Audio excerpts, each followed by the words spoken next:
আসসালামু আলাইকুম। লিবিয়া থেকে কিভাবে ইটালি যায় এই ভূমন্ত সাগর পাড়ি দিয়ে আপনাকে আজকে দেখাই। আমি যাওয়ার চিন্তা ভাবনা আছি, সবাই আমার জন্য দোয়া করবেন। ইটালি যাওয়ার চিন্তা ভাবনা আছি এই ভূমন্ত সাগর পাড়ি দিয়ে। ওই যে একটা বোট দেখা যায়, দেখেন ক্যামেরায় চিনে কিনা জানি না। ওই যে একটা বোট, ওই বোটগুলোয় ইটালিতে যায় এই লিবিয়া থেকে। সবাই আমার জন্য দোয়া করবেন। আমি যাওয়ার চিন্তা ভাবনা আছি, সবাই যদি আমার জন্য দোয়া করেন, আল্লাহ তাআলা যদি রহমত করে, তাইলে আশা করি যে যাওয়া যাবে। আর যদি আল্লাহ তাআলা রহমত যদি না করে, তাইলে তো আর যাওয়া যাবে না। কারণ লিবিয়া থেকে ইটালি যাওয়ার পথে যদি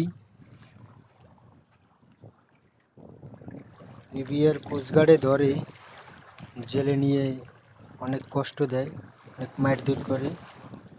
দোয়া করবেন যাওয়ার পথে জানি লিবিয়ার কোস্টগার্ডে জানি না ধরতে পারে, আমি অবৈধ পথে, তাইলে আবার নিয়া জেলে বন্দি করে রাখে। তারপর টাকা দিতে হয়, টাকা দিয়ে তারপরে ছুটতে হয়, তারপর আবার গেম দিতে হয়। অনেক ঝামেলা ভাই। অবৈধ পথে যাইতে হইলে অনেক ঝামেলা, আর বৈধ পথে যাইতে 15-20 লাখ টাকা লাগে। অবৈধ পথে একটু কম লাগে। যদি মাফিয়া গোয়াতে ধরান যদি না পড়ি, তাইলে তো মনে করেন অল্প টাকায় যাওয়া যাইবে। আর যদি মাফিয়া গোয়াতে ধরা পড়ি বা লিবিয়ার কোস্টগার্ডের হাতে ধরা পড়ি, তাইলে তো 15 লাখের মতন লাগিয়ে যায়। অনেক সমস্যা। যদিও দোয়া করবেন সবাই, জানি অল্প টাকার ভিতরেই যাইতে পারি, যাওয়ার নিয়ত করছি। আল্লাহ তাআলা জানি মনের আশাটা পূরণ করে।